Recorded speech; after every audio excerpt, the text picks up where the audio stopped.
बिस्मिल्लाहिर्रहमानिर्रहीम। अस्सलाम वालेकुम नाज़रीन, इरफान हाशमी आपको प्रोग्राम दो टोक में खुशामदीद कहता हूं और इस्लामाबाद से मेरे साथ मौजूद हैं इब्राहिम राय साहब। राय साहब अस्सलाम वालेकुम। वालेकुम अस्सलाम। राय साहब, मेरे पास तीन खबरें हैं। पहली खबर, एक बड़ी शख्सियत ने इस्तीफा दे दिया है। ये शख्सियत कौन है और इसकी बुनियादी वजह इस्तीफे की क्या बनी, इसे हम पर्दा उठाएंगे। और फिर एक खुफिया मुलाकात का जिक्र किया है इमरान खान ने, जो दो शख्सियात ने की, और एक अहम शख्सियात, एक अहम और ताकतवर हल्के की शख्सियत से ये मुलाकात हुई। ये खुफिया मुलाकात की कहानी भी हम अपने व्यूअर्स को सुनाएंगे। और फिर आखिर में इमरान खान साहब ने एक बड़ी साजिश का जिक्र किया। ये साजिश कौन कर रहा है और किस इदारे में बैठकर ये लोग साजिश जो है वो रचा रहे हैं, इससे भी हम पर्दा उठाएंगे। लेकिन राय साहब, कुछ ख्वाहिशात का भी इजहार किया गया है आसिफ अली जरदारी साहब की तरफ से, और वो ये कहते हैं कि मेरी जिंदगी में बिलावल वज़ीर आज़म बन जाए। और फिर इसी तरह की कुछ बात मरीम नवाज ने झंग जलसे में की। मरूसियत की एक बू आ रही थी आज इस तकरीर के अंदर। इस पर भी हम तफसील से बात करेंगे। लेकिन सबसे पहले खान साहब के जलसों का हुजम बढ़ रहा है और लोगों की टांगे जो हैं वो कांपे जो है वो टांग रही हैं और उन्हें समझ नहीं आ रही कि करना क्या है। राय साहब, एक और इस्तीफा आ गया, इसकी कहानी भी हम सुनेंगे। लेकिन आपको बता दूं कि इमरान खान ने आज अपनी तकरीर के अंदर पाकिस्तान के ताकतवर हलकों को, फैसला साज हलकों को क्या कहा। 20 हलकों का ये ज़िमनी इंतखाब है। तहरीके इंसाफ की पूरी तैयारी है, इंतखाबी मुहिम जो है उसकी वो इमरान खान साहब क़यादत कर रहे हैं। और इस ज़िमनी इंतखाब का जो नक्शा है उन्होंने बदल कर रख दिया है। खान साहब ये कहते हैं कि किसी का अगर ख्याल है कि हम अमेरिका की गुलामी करेंगे तो किसी गलत फहमी में नहीं रहना। उन्होंने आज फिर ये पैगाम दिया। फिर उन्होंने ये कहा कि इन चोरों को तस्लीम कर लिया तो फिर सारी जिंदगी अमेरिका की गुलामी करना पड़ेगी। और फिर उन्होंने चीफ इलेक्शन कमिश्नर की मुलाकातों का भी जिक्र किया। राय साहब, ये जो इस्तीफा आया है, आप क्या समझते हैं कि इस्तीफा क्यों आया? चौथा इस्तीफा है, बुनियादी वजह क्या बनी? इमरान खान साहब का प्रेशर है इन लोगों के ऊपर जो ये संभाल नहीं पा रहे। मरीम नवाज कंपेन चला रही थी, कंपेन चल नहीं पा रही। जो रंग देना चाहते थे ज़िमनी इंतखाब को, बुरी तरह फ्लॉप हो गया। बुरी तरह जो फैसले किए गए थे वो जमीन बोस हो गए। और अब पाकिस्तान मुस्लिम लीग नून को क्या करना है समझ में नहीं आ रहा। आज हमने यूसुफ रजा गिलानी को भी प्रेस कॉन्फ्रेंस करते हुए देखा अपने हल्के की सियासत को बचाने के लिए। लेकिन ये जो इस्तीफे हैं, ये अब आपको लगता है कि मजीद इस्तीफे आएंगे, प्रेशर की वजह से हो रहा है, या फिर इलेक्शन कैंपेन के हवाले से ये सब कुछ किया जा रहा है? देखें हाशमी साहब, एक बड़ा इस्तीफा और आया तो है, लेकिन इससे भी बड़ी खबर जो खान साहब के खिताब में है उसको तलाश करना चाहिए। यह भी बड़ी खबर है कि एक बड़ा इस्तीफा आया है, लेकिन खान साहब ने अब एक और ऑफिसर का जिक्र किया है। यानी पहले तो इमरान खान साहब ने मिस्टर एक्स का जिक्र किया था, और वो मिस्टर एक्स जो है उनके मुतल्लिक खान साहब ने ये बताया था कि ये एक ताकतवर इदारे के साबिक ऑफिसर हैं। अच्छा, कुछ लोग ये भी समझते हैं कि शायद खान साहब किसी हाजिर सर्विस ऑफिसर की बात कर रहे हैं। एक हाजिर सर्विस ऑफिसर की बात यास्मीन राशिद ने तो की थी, खान साहब ने भी की थी, और उसके बाद फिर GHQ की उसके ऊपर वजाहत आई थी कि ये जो हाजिर सर्विस ऑफिसर हैं जो लाहौर में तैनात हैं, ये असल में इस वक्त इस्लामाबाद में हैं अपनी किसी पेशा वाराना मसरूफियत की वजह से। लेकिन एक जो मिस्टर एक्स हैं वो ऐसे भी हैं जो कि साबिक फौजी ऑफिसर हैं। तो खान साहब गालबन जब मिस्टर एक्स की बात करते हैं तो उस साबिक फौजी अफसर की बात करते हैं, क्योंकि जब खान साहब ने पहली मरतबा बात की थी ये, तो इसी साबिक फौजी ऑफिसर का एक बड़ा रद्द अमल भी आया था। और एक तरह से मैं ये भी कहूँगा कि मुज़क्का खेज तौर पर उन्होंने इमरान खान साहब को इलेक्शन का चैलेंज भी दिया था। लेकिन हाशमी साहब, अब खान साहब ने, कल हमने मजाक में बात की थी अपने गुज़िश्ता प्रोग्राम में कि कई मिस्टर वाई भी होंगे, कई मिस्टर जी भी होंगे, तो खान साहब ने अब मिस्टर वाई का भी जिक्र कर दिया है। खान साहब ने अब पहली मरतबा अपने जलसे में मिस्टर वाई का जिक्र भी किया और ये कहा कि एक तो मिस्टर एक्स बैठा हुआ है लाहौर में, इसकी जिम्मेदारी है कि लाहौर रीजन से और इससे जो मुंसलिक रीजन्स हैं, यहाँ पर हमजा शहबाज को और उसके जो उम्मीदवार हैं हमजा कुकड़ी के लफ्ज असल में इस्तेमाल किए खान साहब ने। तो खान साहब ने कहा कि हम, मतलब मैं तो खान साहब के अल्फाज दोहरा रहा हूँ, खान साहब ने कहा कि हमजा कुकड़ी और हमजा कुकड़ी के जो उम्मीदवार हैं उनको जितवाने की कोशिश कर रहे हैं ये मिस्टर एक्स। लेकिन उसके बाद उन्होंने कहा कि ये मिस्टर वाई भी हैं। यानी हमजा कुकड़ी का, सर कुकड़ी का पाकिस्तान में चिकन का रेट जो है वो बढ़ रहा है। जी हाँ, जब से हमजा शहबाज ने वजारत आला संभाली है आप देख लें कि चिकन का रेट कहां पे चला गया है। और जब भी हमजा शहबाज जब भी हुकूमत में होते हैं, इससे पहले भी जब भी शहबाज शरीफ पंजाब में रहे, तो हमेशा चिकन का रेट बढ़ जाता है। फिर जो डेयरी प्रोडक्ट्स हैं उनका रेट बढ़ जाता है, क्योंकि इनका कारोबार ही जाहिर है कि डेयरी प्रोडक्ट्स का है। फिर उसके बाद ये जो इनकी चिकन के हवाले से इनका कारोबार है। तो खान साहब ने कहा कि मिस्टर वाई जो है ये भी एक ऑफिसर है और ये पहुंच गया मुल्तान। ये खान साहब के अल्फाज हैं। खान साहब ने कहा कि ये मिस्टर वाई मुल्तान पहुंच गया है और जाहिर है कि मुल्तान और इससे जो मुल्का रीजन्स हैं वहां पर ये मिस्टर वाई धांधली करवाएगा। लेकिन खान साहब ने साथ ये भी कहा कि मिस्टर वाई को मुखातिब करते हुए कि इलेक्शन में तुम्हें लोगों ने फेंटी बड़ी लगानी है। ये भी खान साहब के अल्फाज थे। तो खान साहब अब मजबूर हो गए हैं कि वो मिस्टर एक्स के लिए, मिस्टर वाई के लिए इस किस्म के अल्फाज भी इस्तेमाल करें, क्योंकि मिस्टर एक्स के लिए उन्होंने कहा था कि तुमने जलील बड़ा होना है, और मिस्टर वाई के लिए उन्होंने कहा कि तुम्हें इलेक्शन में अवाम ने फेंटी बड़ी लगानी है। लेकिन हाशमी साहब, उसके बाद खान साहब ने जो एक आपने कहा कि ताकतवर शख्सियत की मुलाकात के हवाले से इंकिशाफ किया, यानी एक खुफिया मुलाकात, तो खान साहब, हाशमी साहब हवा में तीर नहीं चला सकते। अगर खान साहब हवा में तीर चला रहे होते, और ये खान साहब ने जो अब सिकंदर सुल्तान राजा की बात की है, चीफ इलेक्शन कमिश्नर की, कि हमजा शहबाज के साथ मुलाकात हुई है ताज़ा तरीन, तो चीफ इलेक्शन कमिश्नर तो इमरान खान साहब पर मुकदमा भी दायर कर सकते थे, हत्ता के इज्जत का दावा दायर कर सकते थे खान साहब के खिलाफ।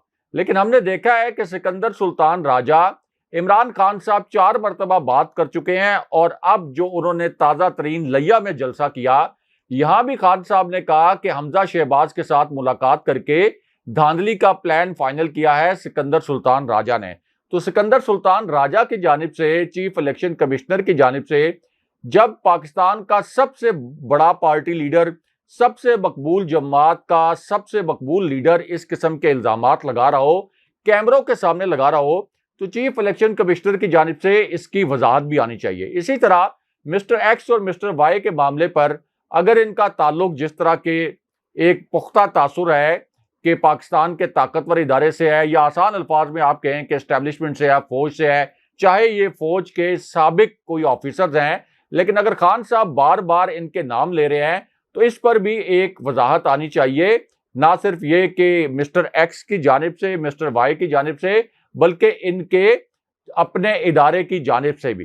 फिर खान साहब ने आज जो जलसे से खिताब किया हाशमी साहब, उसमें खान साहब ने ये अल्फाज भी मेंशन किए कि आसिफ अली जरदारी, शहबाज शरीफ और मुराद अली शाह के जो केसेस थे ये बिल्कुल मंतकी अंजाम तक पहुंचने वाले थे और बिल्कुल इनका फैसला होने वाला था। लेकिन कुछ कुव्वतें ऐसी थीं जो कि आसिफ अली जरदारी और मुराद अली शाह के केसेस को मंतकी अंजाम तक नहीं पहुंचने देना चाहती थी। तो ये भी खान साहब का जाहिर है कि इशारा जो है वो ताकतवर हलकों की जानिब ही है। और कौन सी ऐसी ताकत हो सकती है जो कि इन केसेस को मंतकी अंजाम से रोके, मंतकी अंजाम तक पहुंचने से, जबकि प्राइम मिनिस्टर ये चाह रहा हो कि ये केसेस मंतकी अंजाम तक पहुंचे। यानी खान साहब प्राइम मिनिस्टर थे, तो खान साहब से ज्यादा ताकतवर शख्सियत या ताकतवर इदारा उस वक्त और कौन हो सकता था।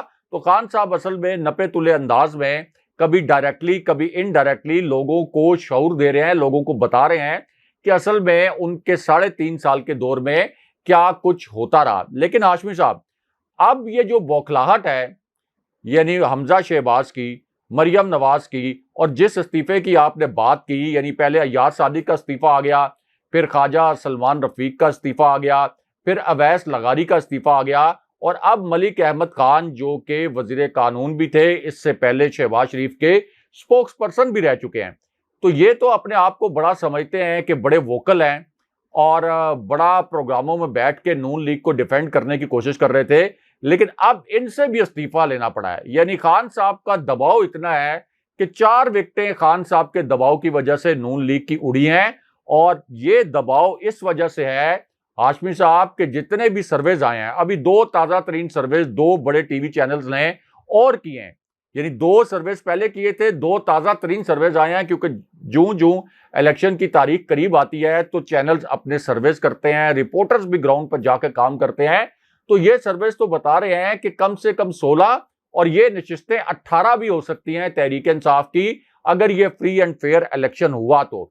अब ये वजह है जो आपने कहा कि एक और बड़ा इस्तीफा आया कि मलिक अहमद खान को भी अब कहा गया है कि आपको भी हमने ज़िमनी इलेक्शन की ये जो जंग है इसके अंदर झोंकना है, आप इस्तीफा दें। अभी तो मरियम नवाज का बस चले तो वो शहबाज शरीफ को भी कहें कि आप भी इस्तीफा दें और आए यहाँ पे कैंपेन करें।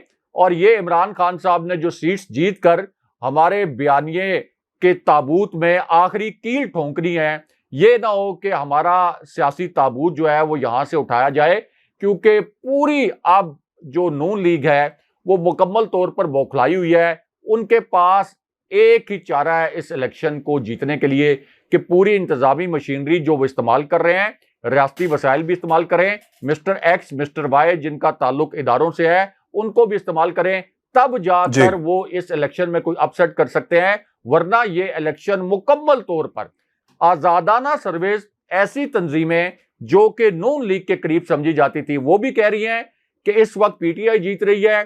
चैनल्स जो कि शदीद दबाव का शिकार हैं, जिनको मरियम नवाज मैनेज कर रही हैं, वो भी कह रहे हैं कि इस वक्त तहरीक इंसाफ वाज़ेह अक्सरियत से जीत रही है पंजाब का इलेक्शन। और खुद नून लीग के जो लोग हैं ये निजी महफिलों में कह रहे हैं कि खान साहब का बयानिया बिक गया, यानी खान साहब का जो बयानिया था उसने हमें बर्बाद कर दिया और अब हमारे लिए पंजाब में ये ज़िमनी इलेक्शन बचाना नामुमकिन हो गया है। राज साहब, इसमें ना एक और भी बड़ी जो खान साहब बार बार बात कर रहे हैं, लोगों से मदद मांगी जा रही, ठीक है, जिसका वोट होगा हिफाजत उसने करनी है, धांधली बड़ी जबरदस्त किस्म की होगी, मिस्टर एक्स मिस्टर वाई पहुंचा दिया गया, उनके लिटिल मिनियंस जो हैं वो काम पर लग गए, एक ग्रैंड मिशन है जहां पर इस चीज पूरी को मेटेरियलाइज किया जाएगा। खान साहब ये भी कहते हैं कि ज़िमनी इंतखाब नहीं जीत सकते, जो मर्जी कर लें, ये इलेक्शन नहीं जीत सकते, इनका एक ही प्रोग्राम बना हुआ है कि धांधली का।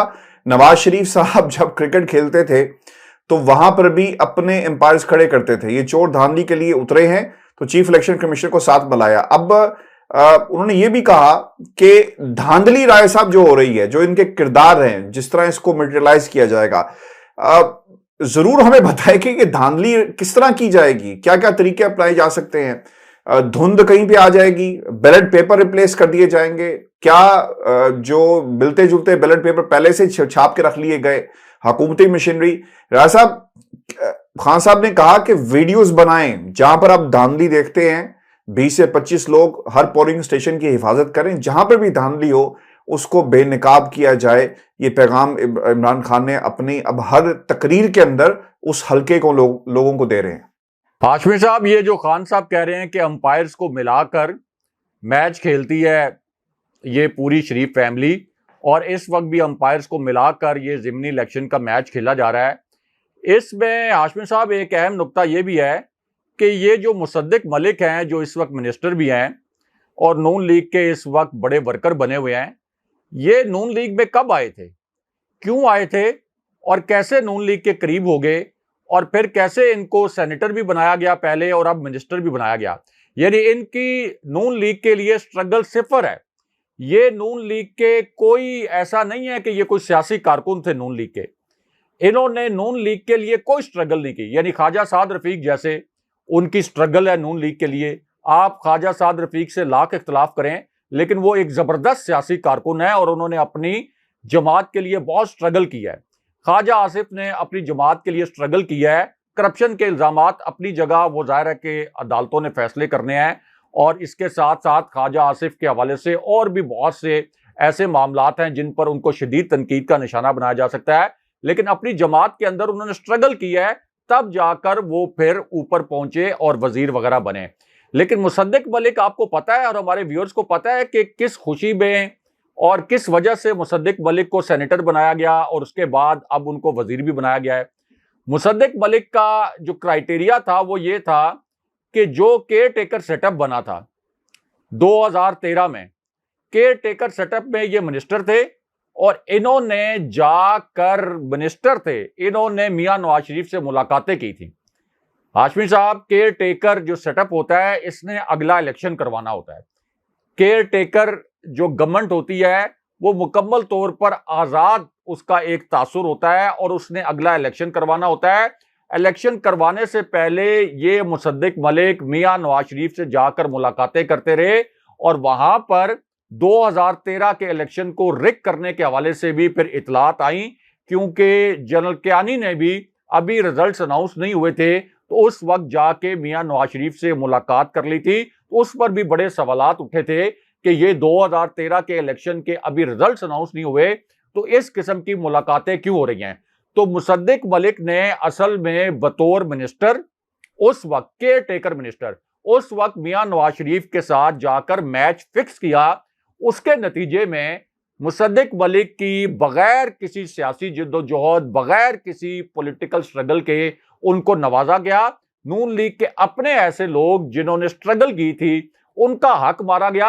आप जरा नून लीग के लोगों के साथ बैठें, चूंकि मैं नून लीग के लोगों के साथ उठता बैठता हूं बतौर सहाफी, तमाम सहाफियों को पता है कि वो मुसद्दिक मलिक के मुतल्लिक किस किस्म के ख्यालात रखते हैं, कि किस तरीके से मुसद्दिक मलिक ने अपनी जगह एक फिक्स मैच के जरिए बनाई थी। तो इस फिक्स मैच की जानिब खान साहब इशारा कर रहे हैं। अब इलेक्शन आपका किसने करवाना होता है? इलेक्शन कमीशन ने। और chief election commissioner Sikandar Sultan Raja, उन पर खान साहब अदम एतमाद का इजहार भी कर चुके हैं। धांधली के हवाले से जो शवाहिद उनके पास मौजूद हैं वो जलसों के अंदर भी रख रहे हैं। और एक तारीख है, आप देख लें कि एक तारीख है कि जब से Sikandar Sultan Raja chief election commissioner बने, उनके जितने भी फैसले आए हैं वो हमेशा पीटीआई के और इमरान खान साहब के खिलाफ आए हैं। यहां तक कि सुप्रीम कोर्ट के जज साहिबान हैरान रह गए थे जब सेनेट का इलेक्शन ओपन बैलेट के जरिए करवाने के लिए खान साहब ने सदारती रेफरेंस वहां पे दायर किया। तो वहां जब इलेक्शन कमीशन से राय मांगी गई तो इलेक्शन कमीशन ने खान साहब की जो एक सदारती रेफरेंस था उनकी हुकूमत का, उसके खिलाफ राय दे दी सुप्रीम कोर्ट में, और सुप्रीम कोर्ट के जज साहिबान भी हैरान थे। तो हाशमी साहब, इस तरह से ये तमाम प्लेयर्स जो हैं ये असल में अंपायर्स हैं, ये प्लेयर्स नहीं है, ये अंपायर्स हैं, और अंपायर की मदद से ये मैच फिक्स करके खेला जा रहा है। वरना अगर फ्री एंड फेयर इलेक्शन हो तो आप मुझे बताएं कि ये जितने सहाफी हैं जो उसको कवर कर रहे हैं, जितनी तंजीमें हैं जो सर्विस दे रही हैं, क्या वो हकायक पर मबनी जो जमीनी हकायक हैं क्या वो आवाम के सामने पेश नहीं कर रहे? अगर तो वो आवाम के सामने ये हकायक पेश नहीं कर रहे तो उनको झुटलाएं। यानी जो 2 सर्वेज आए, नून लीग ने उसके ऊपर कोई रिएक्शन नहीं दिया कि ये सर्वेज ठीक नहीं है। जो अब 5 चैनल्स के सर्वेज बन गए हैं, यानी पहले 3 चैनल्स के सर्वेज, अब 2 चैनल्स के सर्वेज मजीद आ गए हैं, इनको नून लीग झुटला नहीं रही।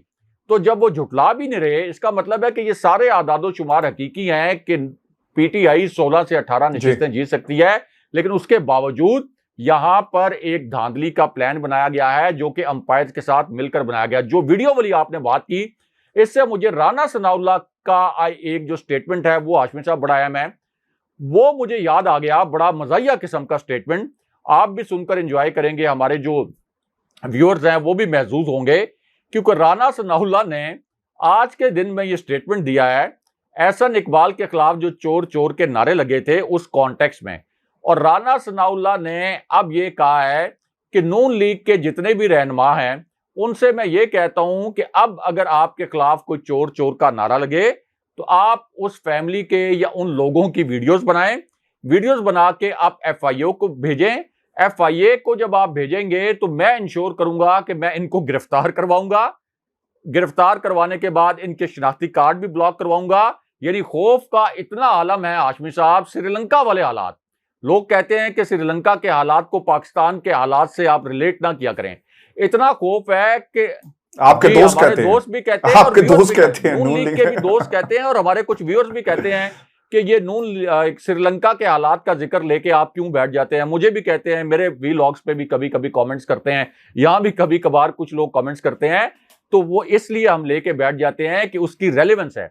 अब उसकी रेलेवेंस देख लें साबित किस तरह हुई है कि राना सनाउल्लाह इतने डरे हुए हैं कि ये ट्वीट किया उन्होंने कि मैं खबरदार करता हूं तहरीक इंसाफ के लोगों को और आम आवाम को कि नून लीग के किसी रहनुमा पर अगर आपने चोर कहा या उसके खिलाफ कोई नारा लगाया तो आपके शनाख्ती कार्ड ब्लॉक करवा देंगे और FIA साइबर क्राइम विंग को इस्तेमाल करके आपको गिरफ्तार करवा देंगे।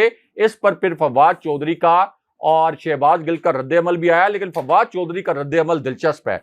फवाद चौधरी कहते हैं कि ये खेतों में आपने देखा होगा, हमारे व्यूअर्स को पता होगा, खास तौर पर ऐसे व्यूअर्स जिनका थोड़ा सा देहात का भी बैकग्राउंड है, कि खेतों में एक पुतला खड़ा किया जाता है फसलों के अंदर, ताकि ये जो ताकि ये मैं आसान अल्फाज में, एक पुतला खड़ा किया जाता है ताकि ये जो परिंदे वगैरह हैं वो आके फसल को ना नोचें, खाएं वगैरह ना, और वो ये समझें कि कोई इंसान खड़ा हुआ है, कोई किसान यहाँ पे खड़ा हुआ है, तो थोड़ा डर खौफ रहे। तो फवाद चौधरी कहते हैं कि राना सनाउल्लाह असल में वो उसी तरह का पुतला है, और ये जो धमकी आमेज वो बयानात दे रहे हैं, ये उनका अपना दमखम नहीं है, उनकी अपनी जुर्रत नहीं है कि वो इस किस्म के धमकी आमेज बयानात दें। ये ताकत या ये नाम नेहाद हौसला वो किसी और जगह से हासिल कर रहे हैं, यानी किसी और इदारे से हासिल कर रहे हैं, तब वो धमकी आमेज इस किस्म के बयानात दे रहे हैं। वरना हाशमी साहब वजीर कानून कितना लाकानूनियत पर मबनी उन्होंने बयान दिया है कि हम शनाख्ती कार्ड ब्लॉक करवा देंगे और उसके बाद FIA के जरिए जेल भिजवाएंगे। इनसे पहले कोई ये पूछे कि ये जो आपके खिलाफ लंदन में नारे लगते हैं और मियां नवाज शरीफ की रिहाइशगाह के बाहर जो मुजाहरे होते हैं, इसहाक डार के खिलाफ जो मुजाहरे होते हैं, वहां पे कितने लोगों को आपने जेल में भिजवाया है? क्या वहां पे किसी का आपने पासपोर्ट कैंसिल करवाया है? किसी का शनाख्ती कार्ड आपने कैंसिल करवाया है नारे लगाने पर? पूरी दुनिया में ये एक जमहूरी रवायत है कि जब कोई वोटर्स या कोई सपोर्टर्स ये समझते हैं कि फलां शख्स करप्ट है या उसका ये परसेप्शन होता है, बहुत सी वीडियोस वायरल हैं, तो उसके खिलाफ नारे लगते हैं और फिर सियासतदान इसको बर्दाश्त भी करता है, क्योंकि सियासतदान तो कहता है कि मेरा एक अवामी चेहरा है। आप इस वक्त इतने खौफजदा हैं कि लोगों को डरा रहे हैं कि आपको जेल में भेज देंगे। आइंदा खुदा के लिए आपने हमें पब्लिक प्लेसेस पे जलील नहीं करना और हमारे खिलाफ इस तरह नारे नहीं लगाने। राज साहब, इनसे लंदन में कुछ नहीं होता है, यहां पर लोग जो हैं वो इनके पीछे होते हैं। इन्होंने तो ईद की नमाज भी जो है वो दफातर में अदा की, बाहर नहीं निकले, क्योंकि उन्हें मालूम था कि आज ईद का दिन है, तो लोग उन्हें कहीं इनका घेराव ना कर लें। और फिर चोर चोर की सदाई यहां पे भी बुलंद हुई। मुतअद्दिद दफा हुसैन नवाज बाहर निकले, लोगों ने चोर कहा। नवाज शरीफ साहब बाहर निकलते हैं, लोग चोर कहते हैं। इसहाक डार साहब बाहर निकलते हैं, लोग कहते हैं कि पैसा चुराकर डॉलर की जो कीमत हमने अदा की है, कौम अदा कर रही है, आप यहां पर मजे से कॉफियां जो है वो एंजॉय कर रहे हैं। तो चोर यहां पर इन्हें कहा जाता है। अब इतने अगर ये इनमें दमखम है तो यहाँ की हुकूमतें, क्योंकि इनके ताबे नहीं है, नहीं तो इनका बस नहीं चलता, यहां की भी पुलिस को पंजाब पुलिस बना दें। आपने शायद आज देखा हो ये जो जलसे हो रहे हैं राय साहब, एक खान साहब ने वीडियोस चलाई हैं और इन वीडियोस में झूठ जो है इस जमात का वो बकायदा आवाम के सामने रखा जा रहा है। भक्कर का जलसा राय साहब ऐसे था, यानी भक्कर की तारीख में किसी माई के लाल ने इतना बड़ा जलसा नहीं किया जितना खान साहब का बड़ा जलसा था। और इसके सामने यानी सवाम के सामने वीडियो चलवाई गई जहां पर हमारे मुल्क का जो हमारा प्राइम मिनिस्टर है, mister Bean, Shehbaz speed, whatever you name him, वो ये कहते हैं कि मैं पैसे मांगने नहीं आया, मिन्नतें कर रहे हैं लोगों की पैसों के हवाले से। फिर दूसरी एक ऑडियो चलाई गई जिसमें मरीम नवाज की आवाज थी, वो कहती है कि हमारी लंदन क्या पाकिस्तान में भी कोई जायदाद नहीं है, यानी सफेद झूठ बोला। और फिर एक आज तीसरी वीडियो, ये ऑडियो ये पहली दफा चलाई गई है और ये ऑडियो हुसैन नवाज की है और उन्होंने कहा कि अल्हम्दुलिल्लाह ये प्रॉपर्टीज हमारी हैं, यानी कौम के सामने आपने झूठ बोला। खान साहब की ये खासियत है, बुरे को उसके घर तक छोड़कर आते हैं। पनामा हंगामा, फिर 4 हलकों का मामला, और अब ये हुकूमत, इंपोर्टेड हुकूमत को भी उसके घर छोड़कर आएंगे। देखिए हाशमी साहब, शरीफ फैमिली को तो ऑस्कर अवार्ड मिलना चाहिए, स्ट्रांगली रिकमेंडेड है, स्ट्रांगली रिकमेंडेड। और इनके जो बच्चे हैं उनको भी आप चाइल्ड आर्टिस्ट की कैटेगरी में कोई ना कोई अवार्ड दें, क्योंकि जितनी महारत से इन्होंने झूठ बोले हैं, जितनी ज्यादा मर्तबा झूठ बोले हैं, इसकी कोई मिसाल नहीं मिलती। यहां तक हाशमी साहब कि इन्होंने आसान अल्फाज में, या आप कह लें कि आम लोगों के अल्फाज में, कि इन्होंने तो सुप्रीम कोर्ट के जज साहिबान को भी मामू बनाने की कोशिश की। इन्होंने तो वहां पे जाके जाली कतरी डीड रख दी, जाली फोन से बनी हुई डीड रख दी, जाली कतरी खत रख दिया, सुप्रीम कोर्ट के जज साहिबान से भी धोखा किया, उससे पहले सऊदी अरेबिया से धोखा किया जो 10 साल का यहां से मुआहदा करके फरार हुए, और बाद में सऊदी अरेबिया के एक वजीर को इस्लामाबाद में आके वो मुआहदा लहराना पड़ा कि देखें शरीफ फैमिली झूठ बोल रही है, ये वाकई 10 साल का मुआहदा करके आए थे, लेकिन अब ये जल्दी जल्दी परवेज मुशर्रफ को ब्लैकमेल करके पाकिस्तान आना चाहते हैं। और मरियम नवाज का ये जो जुमला है कि मेरी लंदन में तो क्या पाकिस्तान में भी कोई जायदाद नहीं है, हाशमी साहब जब मियां नवाज शरीफ की जायदाद नीलाम करने का अदालत ने हुक्म दिया तो मरियम नवाज ने अदालत में यह प्ली ले ली कि यह सिर्फ मियां नवाज शरीफ की जायदाद नहीं है, इसमें मेरा भी हिस्सा है, इसलिए खुदारा आप इसको नीलाम ना करें। तो ये शरीफ फैमिली जो है ये मुसलसल झूठ बोलते रहते हैं, लेकिन हाशमी साहब जो एक झूठ होता है हमेशा उसको छुपाने के लिए आपको 100 झूठ बोलने पड़ते हैं और फिर हर झूठ को याद भी रखना पड़ता है। अब ये पॉसिबल नहीं होता कि आप एक झूठ है उसको सच्चा साबित करने के लिए 100 झूठ बोलें और फिर वो 100 झूठ भी आप याद रखें। इसलिए इनके फिर जो स्टेटमेंट्स हैं उनके अंदर झोल आता है, और खान साहब ने इसी वजह से इनके स्टेटमेंट्स दोबारा से जलसे में रन करके लोगों को एक याद दहानी करवाई है कि देखें ये शरीफ खानदान किस तरह से एक ऐसे करैक्टर का मालिक है जो कि हर वक्त अपने सियासी मफादात के लिए झूठ बोलते रहते हैं। राय साहब, आपने इस खानदान के बच्चों की बात की। मरियम नवाज ने जंग में जलसा किया और एक बंद गली के अंदर लोगों को इकट्ठा किया गया, और ये जंग के इसी रोड पे रमज़ान शुगर मिल भी है, यानी इस इलाके के अंदर इनकी अपनी शुगर मिल भी है और एक इन्फ्लुएंस नजर आता है। फिर फैसल साले हयात का भी उन्होंने शुक्रिया अदा किया। आज उन्होंने कौम के सामने सच रख दिया। ऐसा ये बहुत ही इंपॉर्टेंट है पाकिस्तान की अवाम को बताना, और इसमें बहुत बड़ी खबर है। वो ये कहती हैं कि चलें ठीक है, पंजाब में तो इंपॉर्टेड हुकूमत है, सिंध में भी इंपॉर्टेड हुकूमत हो गई, यानी साजिश करके यहां पे हुकूमत नाफिज कर दी गई, इसको लेकर आ गए।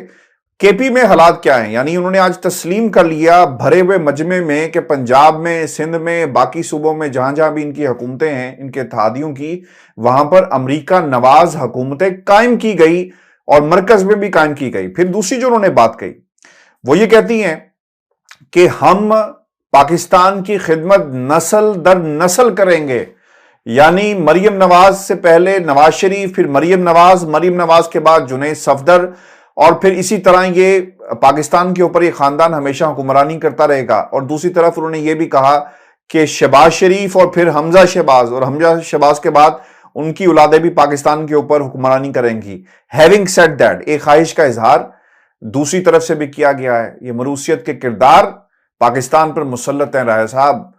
और जरदारी साहब ये कहते हैं कि मेरी जिंदगी में मेरी ख्वाहिश है कि बिलावल मुल्क का वज़ीर आज़म बन जाए। आज साबित हो गया कि मरूसियत पाकिस्तान से जाएगी नहीं।